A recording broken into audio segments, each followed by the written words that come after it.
In 2005, Sun Capital bought Shopko for a little over $1 billion. A regional retailer like Fred Meyer, Gabe's, or Bi-Mart, Shopko's operations were focused primarily in the Midwest.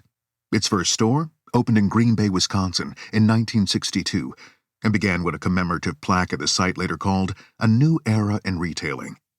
The company's innovation? Putting pharmacies and later groceries in their larger stores. Over time, the business expanded to other states like Minnesota, Michigan, and Iowa. Eventually, it became a regional institution. Shopko was at the heart of our community, said Sarah Gottluski, Wisconsin state treasurer. As a kid, my mom would ask me if I needed anything for school. I would mention different supplies, and she would say, "Okay, go put it on your Shopko list." It was never a shopping list. It was always a Shopko list. Despite its regional importance, in 2019, Shopko filed for bankruptcy and, shortly thereafter, ceased operations entirely. How did this happen? How did a respected institution flail and eventually fail? The short answer was that a private equity firm bought it. Over nearly 15 years of ownership, Sun Capital bankrupted Shopko while making hundreds of millions of dollars for itself.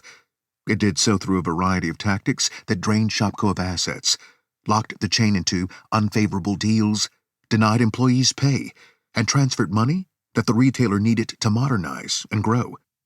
These tactics were surprising, perhaps even shocking, but they were not unusual. For as the pages below explain, they are often the means by which private equity firms succeed, even if the very companies they buy fail.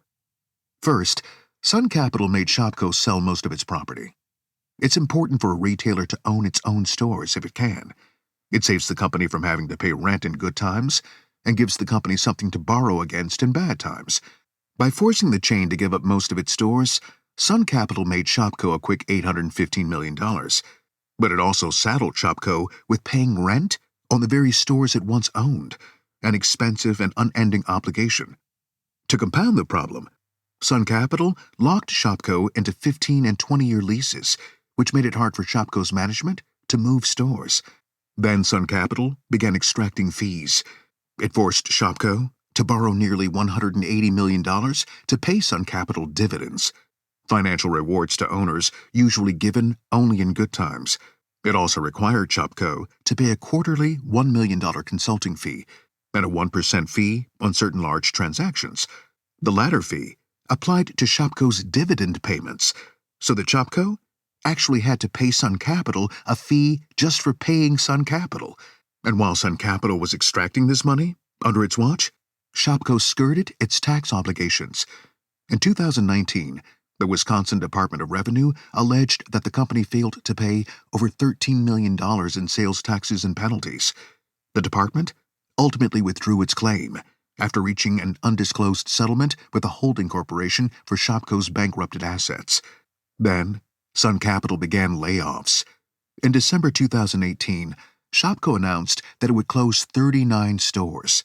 In January the next year, Sun Capital pushed Shopko into bankruptcy and closed an additional 38. And in March, unable to find a new buyer, Shopko announced that it was liquidating entirely and closing its remaining 360 or so locations. At the time, Shopko had 14,000 employees. Most all of them would lose their jobs. As Shopko's employees were fired and the company's assets liquidated, even the plaque commemorating the company's first location was sold. Sun Capital asked some employees to stay on through the bankruptcy process.